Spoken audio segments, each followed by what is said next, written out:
Hi guys, so this is in place of our regular live from the homestead on our Sunday lunchtime. Usually 12 o'clock every Sunday, live from the homestead, but this week, for whatever reason, YouTube won't let me put out a live video, at least not in the normal fashion. This is actually being uploaded as a live video, so it's going to be filmed in the same kind of way, so there's no editing and all those kind of things, so excuse the pauses and ums that might come in this video, but for whatever reason, I'm having technical problems. It just won't let me do it. I've sent a support ticket.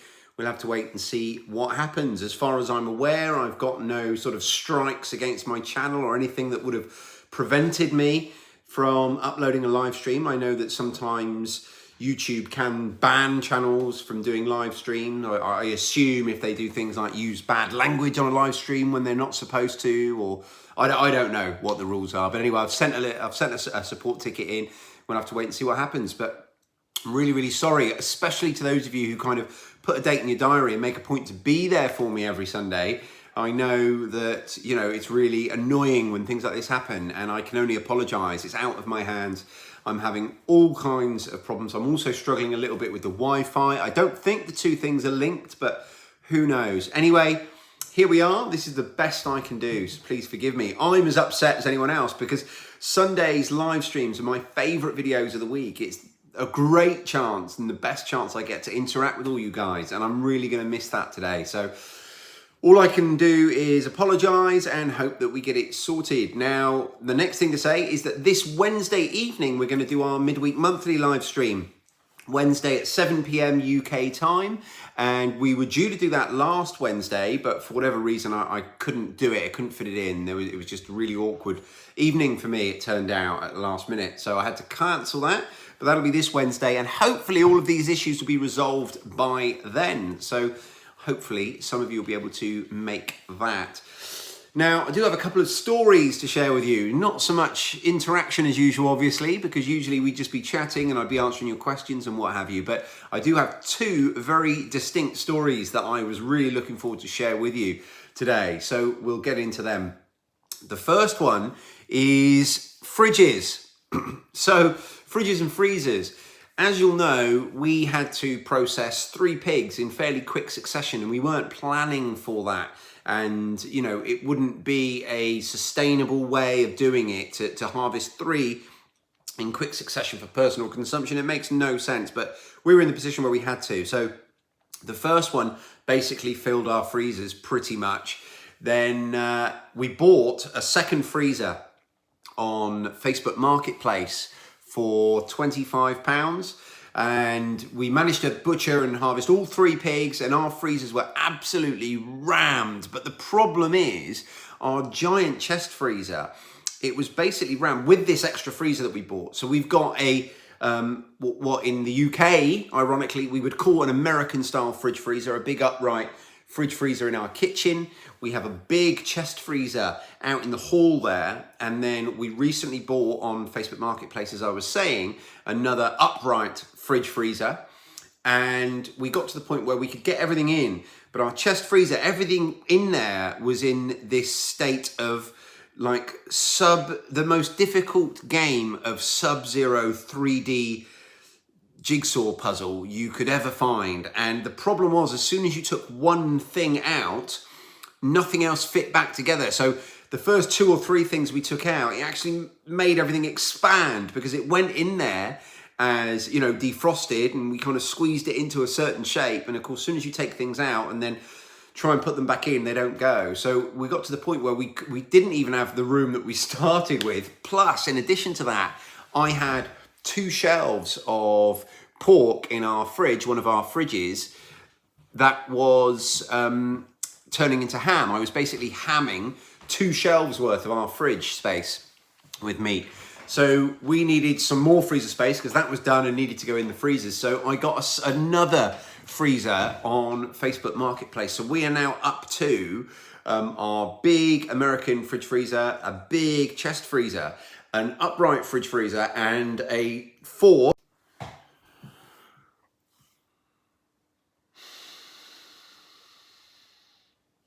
Okay, I'm back. I'm not sure what's going on here. I'm having all kinds of problems. Anyway, so we've got this new under-counter fridge freezer. So we're up to 4 now. And we finally got everything in with a tiny bit of space to allow for us, because that was the other thing, is we're also harvesting, and we grow for gluts. So we're harvesting and creating all this additional produce that we also want to freeze. So anyway, the lesson is, is this sustainable? And you've got to kind of weigh up all the pros and cons. Now, the cost of these second-hand fridges and freezers on Facebook Marketplace is phenomenal. So they were £25, £35. I strongly recommend that if you've got the space, you consider getting an extra freezer, almost temporarily, just to deal with these gluts, because they're available so cheaply second-hand. But the other thing is, the cost of running them. Now, we don't want to run these all the time. So we will now, as we're still adding things to our freezers at the moment, as I said, because we grow for gluts. But then as we start reducing our sort of food stock, we will then gradually turn off our freezers and get back down to our normal levels. And I think doing it like that could be fairly sustainable. But of course, when you're harvesting, my wife's just decided to start mowing the lawn. When you're harvesting big things like animals, you're going to be taking up a massive space all at once. So it's just something to bear in mind. And I think up until this year, it's just the forced harvest of those pigs that really enforced all of these decisions upon us, because with really judicious planning of when you're going to be harvesting things, I think you can kind of make things work. But anyway, that's how we've made it work this year. Getting on to our second story, and this is the fun one. This is the one I really wanted to share with you. It's fun now, wasn't at the time. So we sold the last of our weaners. So we had 3 piglets left going into this week. We sold all of them, and I was going to deliver them to their new home on, I think, Thursday evening. Now, we had relocated our pigs and put them inside a really much smaller area, about the size of this kitchen. So still a decent size for them, but much smaller than obviously our 1.25 acres of wood. So we had our weaners in there, and my wife and I went out to catch them, and everything was going fantastically. They were in their little house. I'm at the door of the house, sort of crouched down so they can't get out, and I catch 2 of them, and the third one shoots past me and escapes out into this small enclosure. So we take those 2 and we put them in the trailer, come back for the third one. And this enclosure is where we keep our ducks as well. And there's a piece of fence running across the middle to separate the ducks from the pigs. And we're chasing this little piglet around this little enclosure, and it shoots through the fence that separates it from the ducks. And so then my wife and I are trying to catch it in there, and how, I don't know, it finds a way out of the enclosure in itself and back into the wood. So now what we have is this massive wood, 1.25 acres, and this tiny little piglet. It's not even a piglet, it's a weaner now. And let me tell you, it is quick. It is fast. And my wife and I, we can't find ourselves within 20 or 30 meters of it. It's just too easy for it. It's got too much space for it to just keep moving away from us, and it's faster than us. So we're trying everything. We are, trying to chase it into a corner, trying to chase it into a house, and it's having none of it. And so I come up with this idea. What we'll do is we'll take some of our old poultry netting that's got a few holes in and we don't really use it, and we'll set that up to try and either corral it or have it just try and run through it and get cobbled up in it enough for me to quickly grab it. So we're doing this, and the idea was working. It was running into the net, and sort of it was getting slowed down by the net, but I couldn't catch it either time. And then so we move, and then what's happening? So as we're running, and I'm now running after the pig to try and chase it where I can get it. And I said to him, I can outrun it. I'm actually faster than the pig. But this was only true when we were running through undergrowth. So when there's quite a lot of ash saplings and stinging nettles and all those things. And of course, I'm out there in my shorts, like always. And when we are in the undergrowth, if I go at full sprint, at full pelt, I'm actually making ground on it as long as we're in the undergrowth. But as soon as we break out into an area of open ground, it's gone. I can't get anywhere near it. But so I'm pelting through all this undergrowth, trying to chase it and catch it. And we've been out there for, at this point, about 2 hours. and dusk is upon us. So I've noticed it likes this particular route. There's like almost like a deer track. It's not a deer track, it's a pig track, a track that pigs have made through some of the undergrowth. And when we chase it in a certain way around the wood, if we sort of calmly walk it in a certain right way and then we go near it, it shoots through this path. So I thought, well, we'll set this net up across the path and in a funnel so that once it starts going in the path, it's got nowhere else to go but into this net. And so we set that up, we go round again, I chase it, I'm sprinting, it gets cobbled up in the net, and I go up to try and grab it, and it makes it through the net into this mass of stinging nettles. And at this point, I'm, all I'm thinking about is catching the pig. That's the only thing I care about. So I dive, make like a proper, Superman dive, arms out over this fence onto the pig, which of course is gone, long gone, while I'm still in the air. At which point it dawns on me that effectively all I'm doing now is just diving headfirst into a bunch of stinging nettles. And I pick up stinging nettles with my hands without gloves on all the time. A little bit of stinging nettle doesn't bother me. Walking through the woods in shorts, I don't mind. But it's a bit different when it's literally from your head right down all across your torso, because my jacket splayed open as I flew and all I had on was a t-shirt, through all my t-shirt, all my arms, all my legs. I've never been so stung.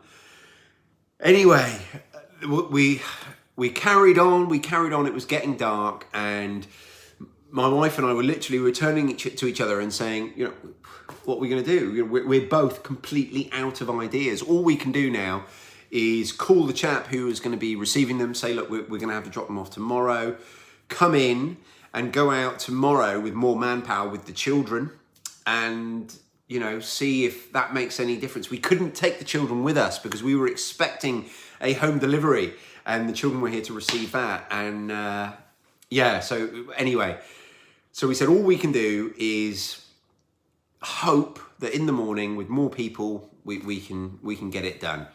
So we're chatting and then we find ourselves in the far corner of the wood and the pig is kind of just down the bottom, and we said, well, we're walking in, we may as well just try again one last time to try and corral it as we're going in. So we do that and it runs into the net, gets cobbled up, and I can grab it. I grab it by its back legs and we catch it. And it was literally the last attempt we were going to make because it was getting dark.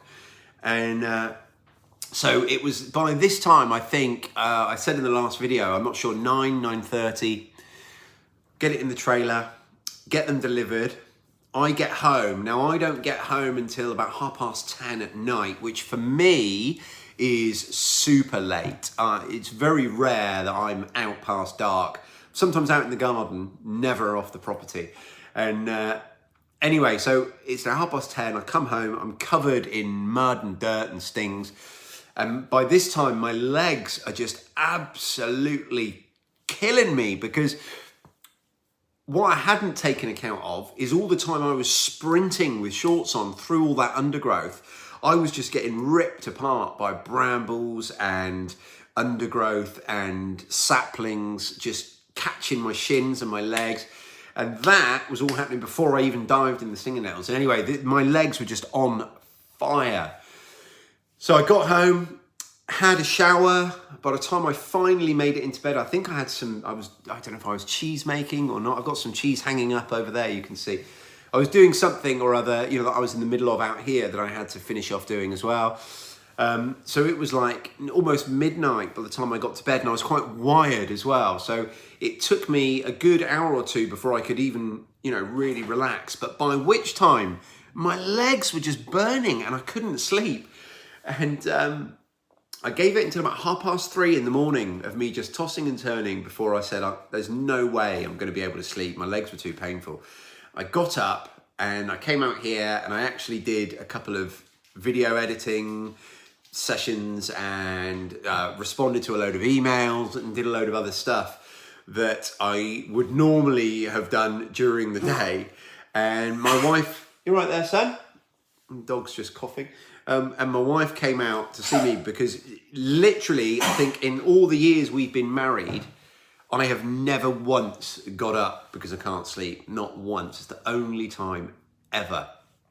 And so I took some painkillers and what else? Rubbed some aloe vera on my legs. And then I actually went to bed and finally got to sleep at about 6:30 in the morning and slept till about 11, which is just ridiculous for me. And I felt like a complete zombie the following day. So at the end of the road, you know, the pigs are all gone now. We don't have a pig on this property, not one.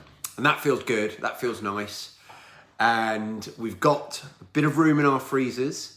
So we're gonna start now processing some of the chickens that we've got. We've got lots of chickens to process. So we're gonna start doing that, process the ducks, and we are starting to get into a state where we are feeling like really super organized.